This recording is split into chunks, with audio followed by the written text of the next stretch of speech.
Good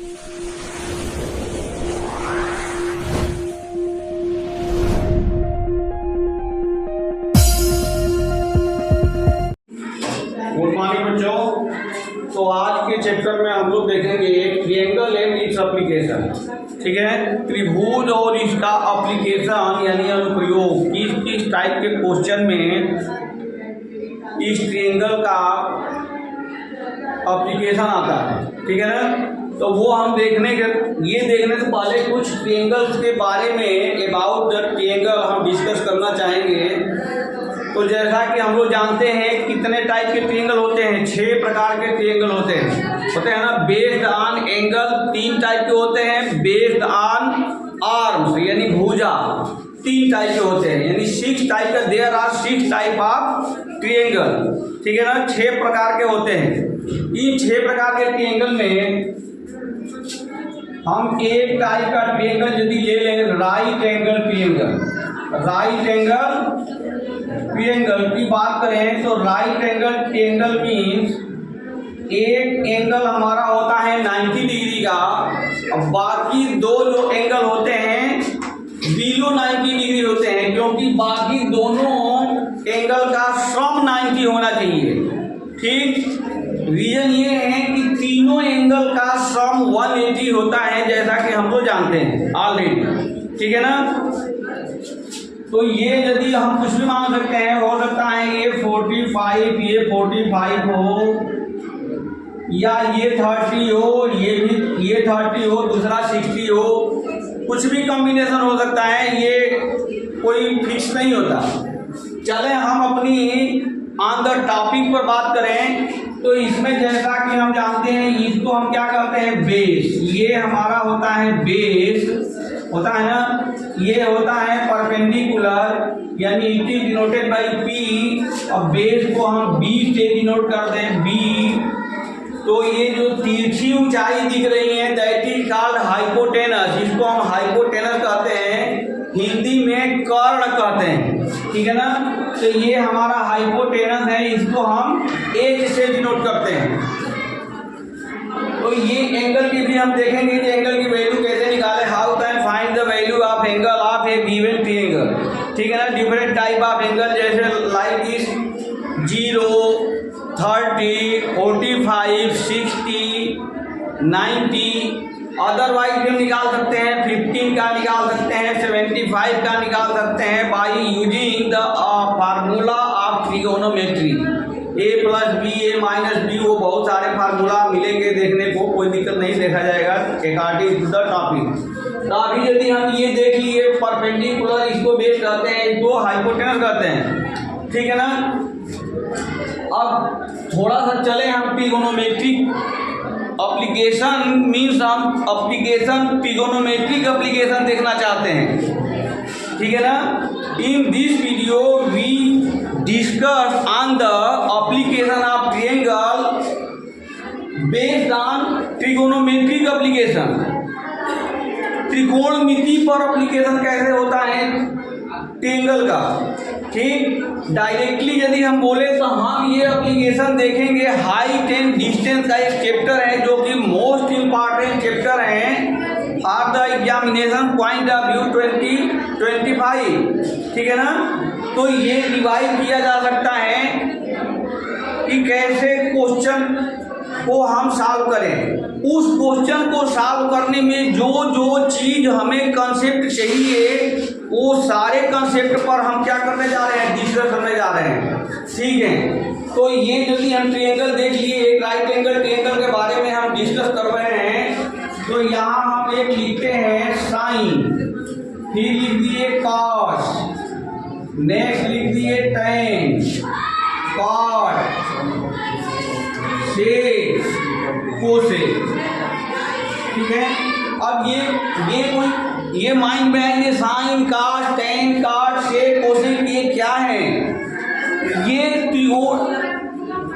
triangle के arms का अनुपात है। There are the ratio of different type of ratio of a given triangle. और triangle कैसा होना चाहिए, राइट एंगल ट्रायंगल। ये याद रखना कि किसी भी टाइप के ट्रायंगल की बात नहीं हो रही है, बात हो रही है राइट एंगल ट्रायंगल की।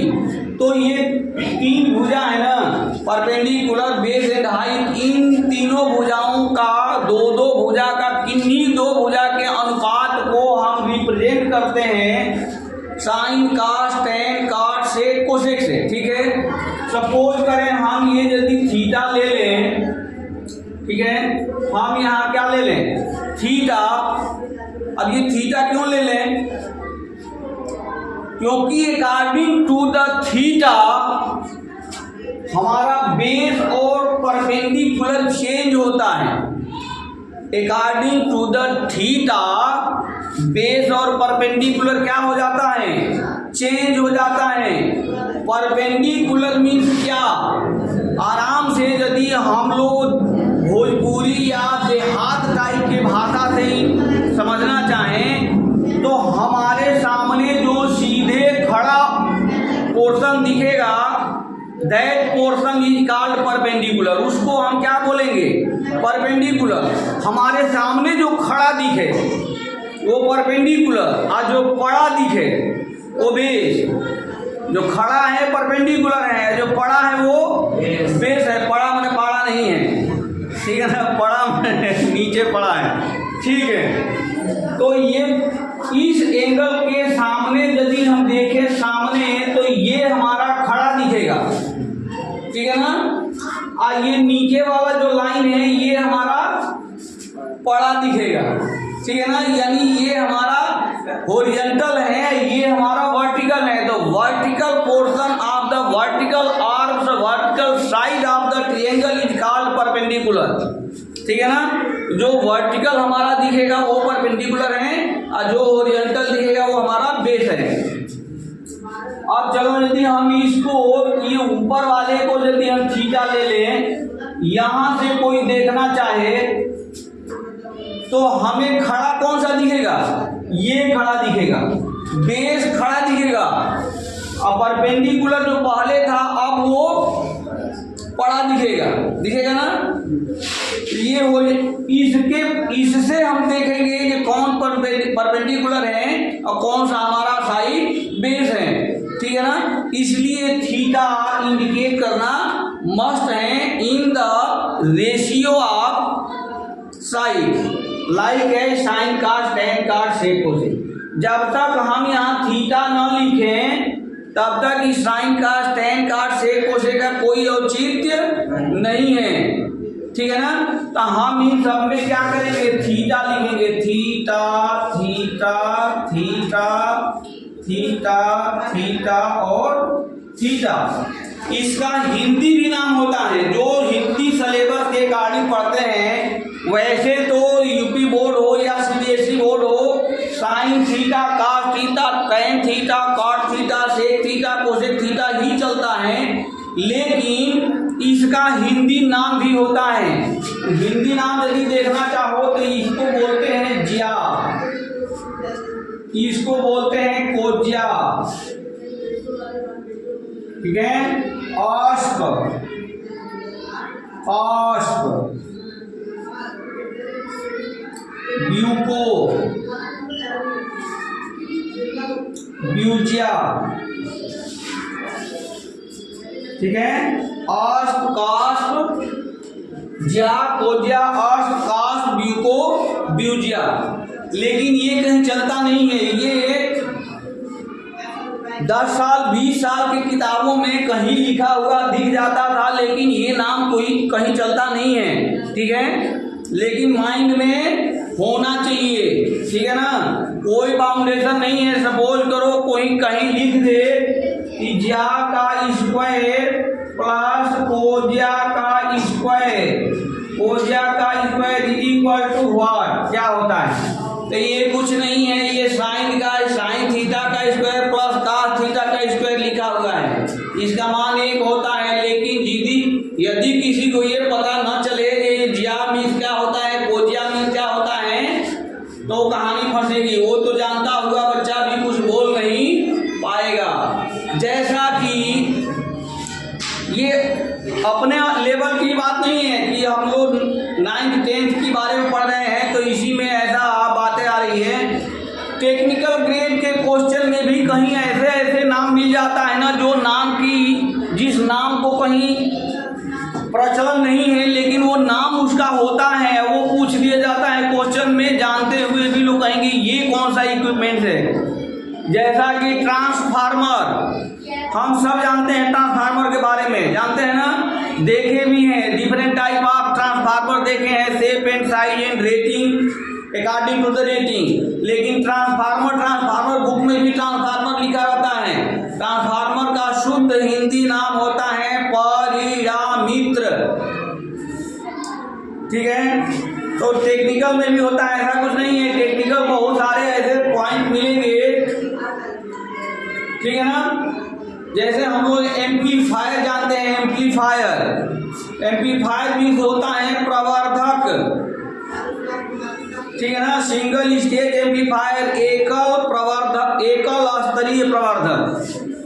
तो ये इस टाइप से हर उसमें मिलेगा, क्योंकि पहले भी टेक्नोलॉजी होती थी, ये माइंड में रखो, ये टेक्नोलॉजी पहले भी होती थी, अभी भी होती है, तो उसका पहले नाम हिंदी में भी होता है, कोई दिक्कत नहीं। हम लोग ऑन टॉपिक रहे, चले।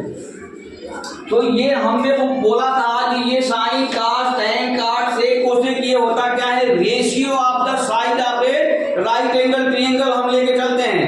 तो ये हम देखे हैं, ये होता है परपेंडिकुलर डिवाइडेड बाई हाइपोटेनस, ठीक है ना।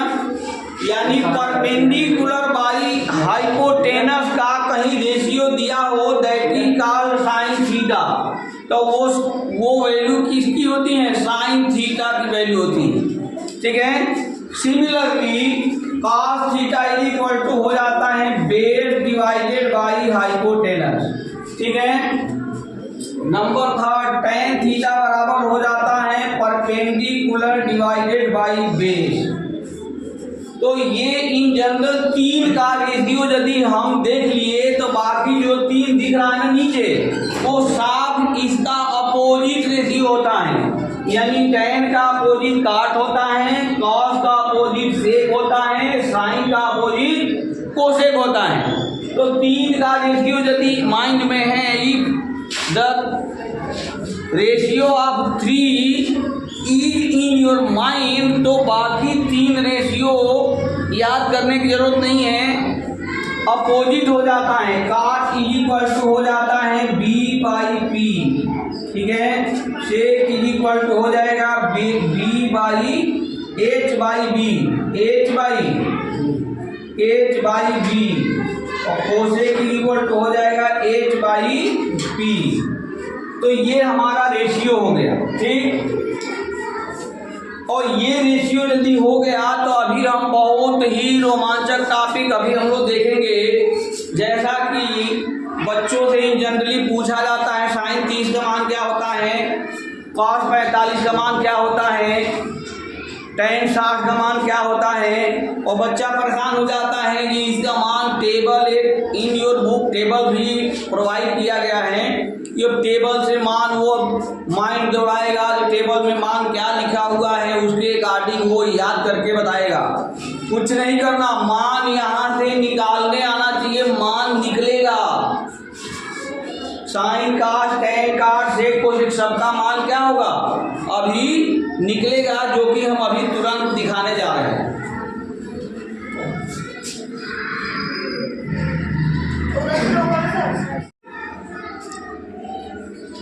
तो जैसा कि अभी हम डिस्कस करने हम लोग जा रहे हैं कि how can find the value of sine cos tan काट सेक कोसेक का जो मान है डिफरेंट टाइप ऑफ एंगल के लिए 30, 45 एंड 60, तो वो डिस्कस करने जा रहे हैं। Without remember the table in your book हम कैसे फाइंड आउट करें, ठीक है। चलो ठीक है।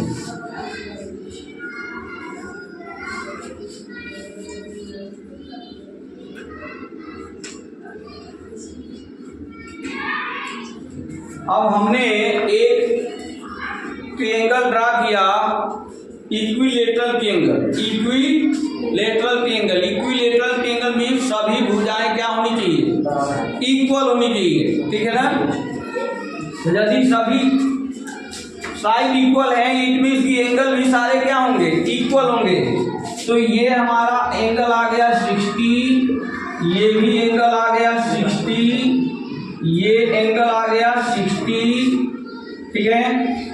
और सारे साइड भी हम इक्वल मान के चलेंगे। तो साइड को हम यदि सपोज कर लें एक है तो तीनों साइड हमारा क्या आएगा, एक ही होगा ना, ठीक है। अब यहाँ से हम परपेंडिकुलर एक लाइन ड्रा कर दे रहे हैं। हमने क्या कर दिया, एक लाइन ड्रा कर दिया परपेंडिकुलर। तो यदि लाइन हमने ड्रा कर दिया परपेंडिकुलर तो ये जो हमारा पोर्शन बचा ये अब कितना हो जाएगा, x/2 हो गया।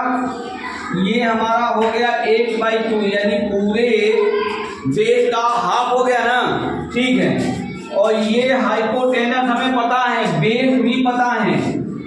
तो ये जो 60 डिग्री का एंगल है जिसका परपेंडिकुलर हम ये ड्रा कर रखे हैं, ये परपेंडिकुलर हम निकाल सकते हैं। तो परपेंडिकुलर यानी P इक्वल टू क्या हो जाता है, रूट हाइपोटेनस का स्क्वायर माइनस बेस का स्क्वायर। ये बौधायन पाइथागोरस का प्रमेय है जो कि हम लोग पिछले कक्षाओं में क्लास में पढ़ चुके हैं, ठीक है ना। ये क्लास 8 वगैरह में भी है, 7th में भी है, ठीक है। तो यहाँ से हम यदि वैल्यू निकालना चाहें तो ये क्या निकलेगा, हाइपोटेनस के स्क्वायर यानी x square minus base x²/4, ठीक है। यानी इसको यदि हम सब्ट्रैक्ट कर दें तो ये हो गया 3x²/4। इसकी वैल्यू आ जाएगी x/2 रूट का 3, ये वैल्यू आ गया। तो यानी हाई परपेंडिकुलर हमारा मिल गया x√3/2 मिल गया ना। अब हम दो एंगल का वैल्यू यहाँ से फाइंड आउट कर सकते हैं।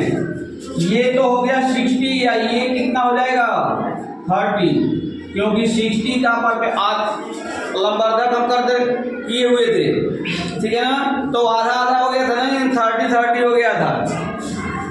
तो ये यदि हम इसको इस एंगल के लिए ये परपेंडिकुलर है, ये बेस है, और इस एंगल के लिए ये परपेंडिकुलर है, ये बेस है, क्लियर है। तो हम दो वैल्यू का मान यहाँ से लिख सकते हैं, दो मतलब साइन का टेन का। अब ये थीटा का जगह यदि हम 60 रख दें, 60 यहाँ भी रख दो, 60 यहाँ भी रख दो, 60 यहाँ रख दो, 60, ठीक है। हम ये यदि वैल्यू 60 पुटअप कर दिए तब हमें करना क्या है, इसका मान निकालने के लिए P/H की वैल्यू रखना है। P/H की वैल्यू के लिए अब देखो हम और क्लियर यहाँ लिख दे रहे हैं कि फॉर एंगल 60 डिग्री के लिए क्या है, बेस है हमारा x/2, हाइपोटेनस है हमारा h, और परपेंडिकुलर हमारा क्या है x√3/2। यही है ना। 60 वाले जो एंगल है इसके लिए ये बेस, हाइपोटेनस और परपेंडिकुलर की ये वैल्यू है, क्लियर है। सिमिलरली यदि हम 30 डिग्री के लिए लिखना चाहें, 30 डिग्री के लिए लिखना चाहें तो हमारा हाइपोटेनस तो एक ही रहेगा, लेकिन बेस परपेंडिकुलर क्या हो जाएगा, चेंज हो जाएगा। बेस हो जाएगा x√3/2 और परपेंडिकुलर हो जाएगा x/2, हो गया।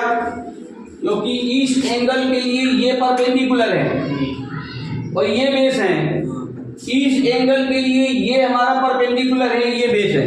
यही वैल्यू वहां नोट किया गया है। ये वैल्यू इन रेशियो पर पुटअप कर देना है, इस एंगल का मान निकल जाएगा, ठीक है।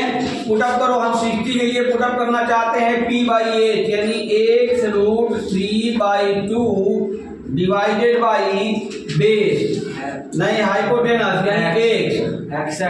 तो ये x से x कट गया, क्या बचा हमारा √3/2। साइन 60 का वैल्यू कितना होता है √3/2, इसी तरह से cos 60 का निकालना चाहो तो बेस बाई हाइपोटेनस, यानी x बाई 2 बाई हाइपोटेनस कितना है 1, तो ये x से x कैंसिल होकर कितना आ जाएगा 1 बाई 2 आ गया।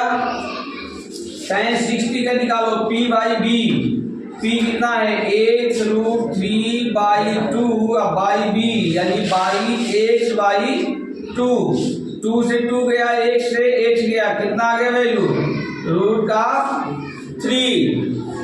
ठीक है, इसी तरह से cot 60 का निकाल सकते हो, cot 60 का निकालोगे तो आएगा √1 बाई √3, sec 60 का निकालोगे तो आ जाएगा 2 बाई √3, और cosec 60 का यदि निकालना चाहें, नहीं cos 60 का गलत हो गया ना, cos 60 का इसका अपोजिट होगा, यानी केवल आएगा 2, और cosec 60 का हो जाएगा 2 बाई √3। ठीक है, यानी 3 वैल्यू तो फाइंड आउट करो, और ये 3 को क्या कर दो अपोजिट कर दो, क्योंकि हमने पहले ही बता दिया था ये साइन का tan का अपोजिट होता है cot से cosec। क्लियर है?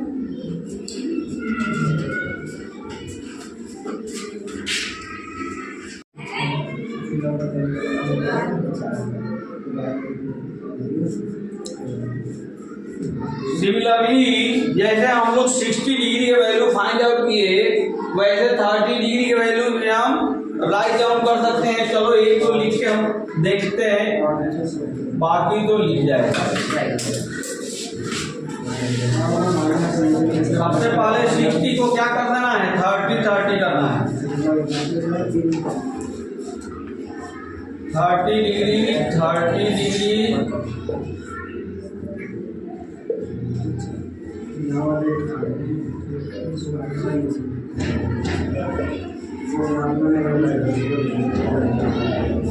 ठीक है। अब 30 डिग्री कर दिए तो आपके बाद जो हम वैल्यू पुटअप करेंगे वो कौन सा वैल्यू पुटअप करेंगे 30 वाले। तो ये क्या दिख रहा है p बाई एच, यानी x बाई 2 बाई x, तो x से x कैंसिल आउट हो गया 1 by 2। b by H, b कितना है x√3 डिवाइडेड बाई 2 और डिवाइडेड बाई व्हाट x, तो x से x कैंसिल हुआ √3 बाई 2, तो ये क्या हो जाएगा p बाई b, यानी x by 2 by b, x by 2 p clear है, ठीक है, a b x√3 बाई 2, एक से एक कैंसिल आउट होगा 2 से 2, ये क्या हो जाएगा √1 बाई √3, 1 बाई √3। ठीक है,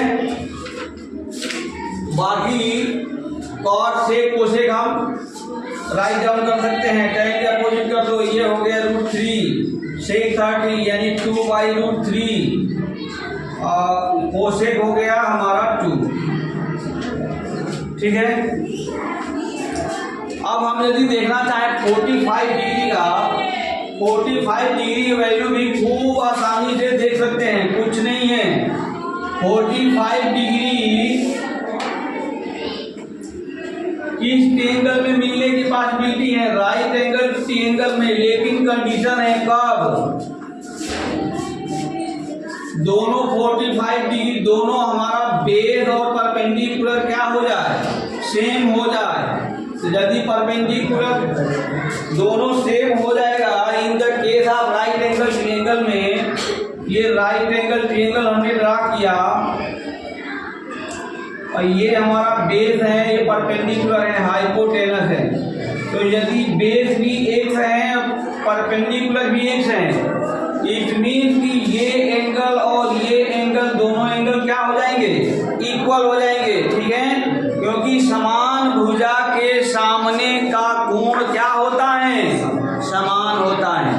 ठीक है ना, तो ये हमारा हो जाएगा 45 और ये भी हो जाएगा 45 और ये 90 डिग्री तो ऑलरेडी है क्योंकि हमारा एंगल है राइट एंगल है राइट एंगल ट्रायंगल। अब हाइपोटेनस की वैल्यू हम यहाँ से निकाल देंगे by using p square plus b square, यानी ये हमारा आ गया रूट में x square plus x square ये क्या हो जाएगा x रूट 2, इसका वैल्यू क्या आ गया x रूट 2 का 45 डिग्री का वैल्यू लिखा जा सकता है।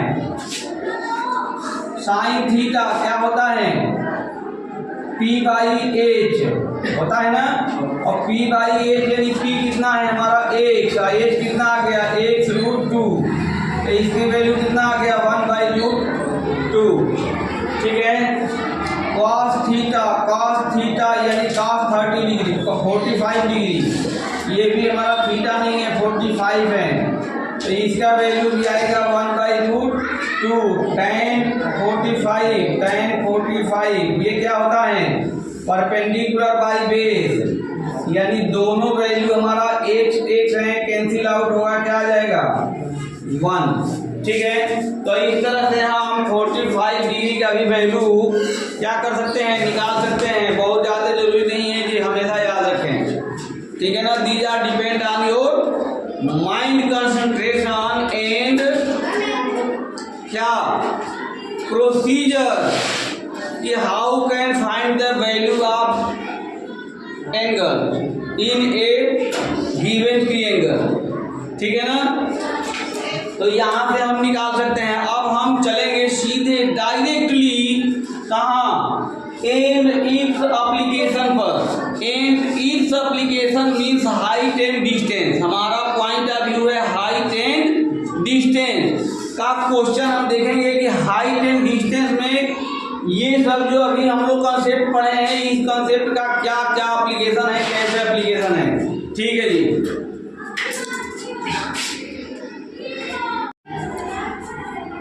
तो जैसा कि हाइट एंड डिस्टेंस के क्वेश्चन, हम कुछ क्वेश्चन को डिस्कस करना चाहते हैं कि how can apply the given concept, जो कंसेप्ट अभी हम लोगों ने देखा उस पर कैसे अप्लाई करें। ये क्वेश्चन का है एक्सरसाइज 9.1, ठीक है, का क्वेश्चन नंबर फर्स्ट का रहा है कि सर्कस का एक कलाकार, ठीक है ना,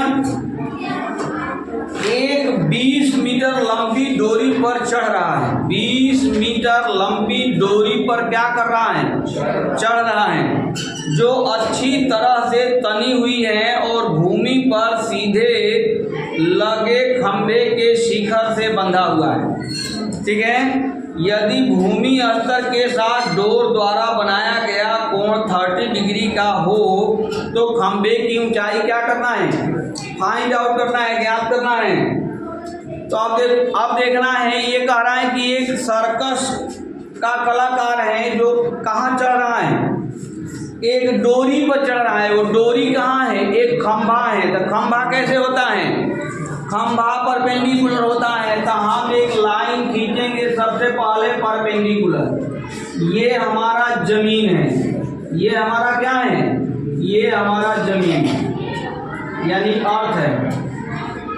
ठीक है, ये हमारा खंभा हो गया, ये खंभा हो गया। खंभा से डोरी बंधी हुई है और बिल्कुल तनी हुई है, मतलब लुंज पुंज नहीं है, स्ट्रेट तनी हुई है। और तन के कहाँ आई है, जमीन पर बंधा हुआ है, खूंटी गाड़ से, चाहे जैसे भी बांधा जाता है ऐसे बंधा हुआ रहता है, ऐसे बंधा हुआ है।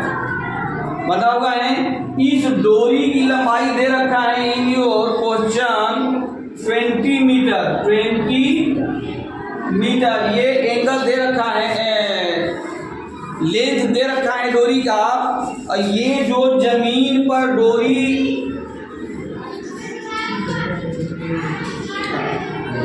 बंधा हुआ है, जो डोरी जमीन पर आके टच हो रहा है या बंधा हुआ है, ये 30 डिग्री का एंगल बना रहा है। कितने डिग्री का, 30 डिग्री का। तो इस फिगर को बनाने में कोई दिक्कत होना नहीं चाहिए। जैसा क्वेश्चन कर रहा है वैसे देखने पढ़ने पर तुमको ये फिगर माइंड में आने लगना चाहिए कि ये फिगर कैसा है। ठीक है, अब इस क्वेश्चन में पूछ रहा है फाइंड द वैल्यू ऑफ खंभा यानी हाइट। इसका हाइट पूछ रहा है, इसका हाइट क्या कर रहा है, पूछ रहा है। ठीक, इसका हाइट यदि पूछ रहा है, देखो अभी जो हम एंगल का एप्लीकेशन एप्लीकेशन हम लोग जो बोले थे उस एंगल का ही एप्लीकेशन है। हमें चाहिए एज, और दिया क्या हुआ है हाइपोटेनस। ये एज नहीं, इसको परपेंडिकुलर मानो पी। इसको पी निकालना है हमें। हाइपोटेनस ऑलरेडी गिवन है, दिया हुआ है, एंगल दिया हुआ है।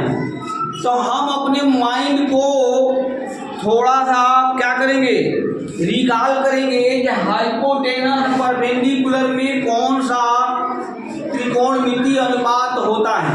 साइन होता है कि काट होता है, टैन होता है, काट होता है, शेक होता है या कोसेक होता है। तो हम यदि देखें तो हमारा साइन थीटा ही होता है परपेंडिकुलर बाई हाइपोटेनस। सबसे पहला वाला ही होता है ना। तो परपेंडिकुलर के मान तो हमें फाइंड आउट करना है। ये मान तो हम पी ही लिखेंगे। हाइपोटेनस दे रखा है 20 और यहाँ साइन क्या लिखेंगे 30 डिग्री। और जैसा कि अभी हम लोग ने डिस्कस किया था साइन 30 की वैल्यू निकालने के लिए, तो साइन 30 के वैल्यू कितना आया था, साइन 30 की वैल्यू कितना आया था 1/2। तो ये हमारा वैल्यू हो गया 1/2 और यहाँ हो गया p/20। अब क्या करेंगे हम क्रॉस मल्टीप्लिकेशन। तो क्रॉस मल्टीप्लिकेशन कर देंगे तो यहाँ से फाइंड आउट हो जाएगा p = 20 डिवाइडेड बाई 2। कैंसिल हो गया, कितना आ गया 10 मीटर आ गया हमें। तो ये इस टाइप के एप्लीकेशन हाइट एंड डिस्टेंस के चैप्टर के तहत देखने को मिलेंगे। नाउ नेक्स्ट क्वेश्चन पर हम डिस्कस करेंगे अभी। तो ये फर्स्ट क्वेश्चन था। सेकेंड क्वेश्चन देखते हैं क्या है। सेकेंड क्वेश्चन कह रहा है कि आंधी आने से एक पेड़ टूट जाता है। आंधी आने से एक पेड़ क्या होता है, टूट जाता है। चलो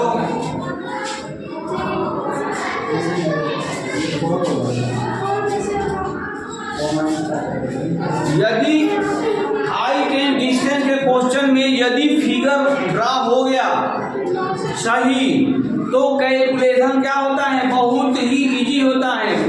साथ ही तुम्हारे बोर्ड के पेपर में यदि क्वेश्चन आते हैं this type of question, if you find in your examination paper वो फिगर सही ड्रा कर दिए तो 50% मार्क्स तुम्हें मिल जाएगा। ठीक, और कैलकुलेशन सही कर दिए तो 50% मार्क्स वहां से मिल जाएगा। यानी उस क्वेश्चन का 100% मार्क्स तुम फाइंड आउट कर सकते हो। इसलिए फिगर को भी क्या करें, बहुत सावधानी से समझ के ड्रा करना चाहिए।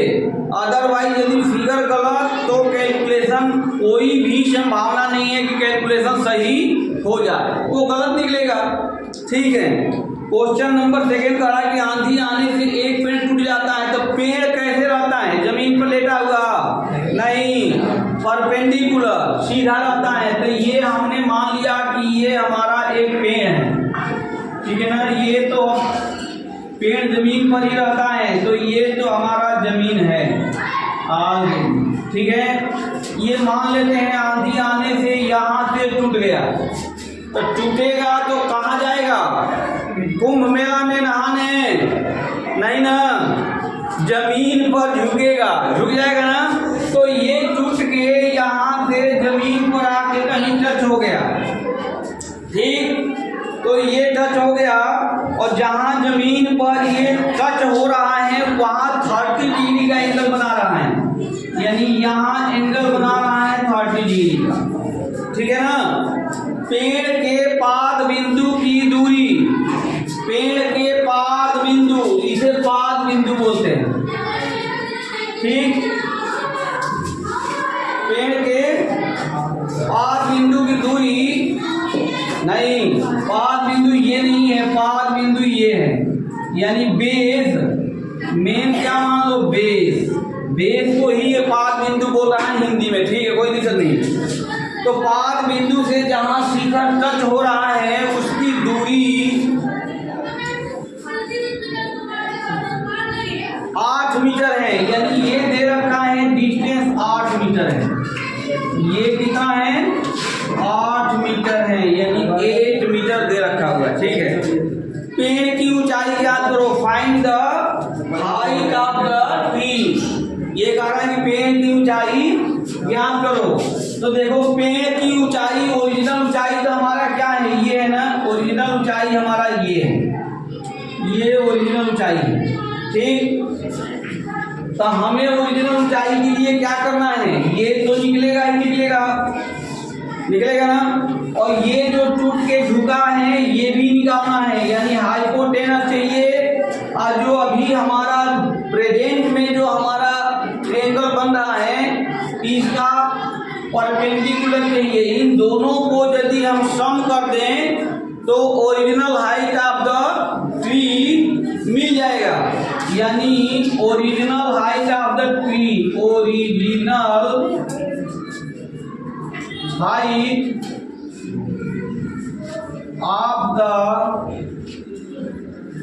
ट्री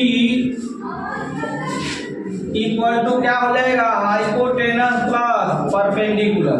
अब हम हाइपोटेनस और परपेंडिकुलर फाइंड आउट करना चाहेंगे, तो हाइपोटेनस परपेंडिकुलर निकालना चाहो तो लिख लो sine P, sine 30 equal to P by H, यही होता है ना।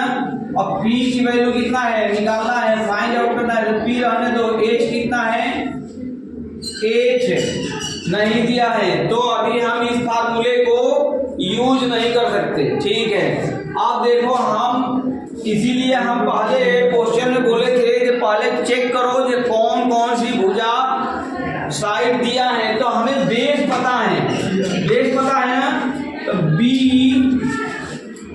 गिवन है पता है, और पी हमें निकालना है, फाइंड आउट करना है। तो परपेंडिकुलर बेस में क्या होता है, tan होता है, तो यहाँ हम साइन का लगा के क्या लगा देंगे, tan 30 equal to p by B.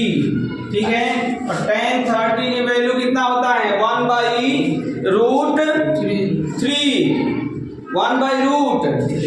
होता है ना, तो यहाँ हम लिख देंगे 1 बाई रूट 3, क्रॉस मल्टीप्लीकेशन कर दो, p निकल गया 8 बाई रूट 3, और भी इसको 8 बाई रूट 3 को भी चाहो तो 60 कर सकते हो, करना चाहें तो चलो चेक करो, इस 8 को लिख सकते हैं 2 मल्टीप्लाई बाई, नहीं होगा, नहीं होगा।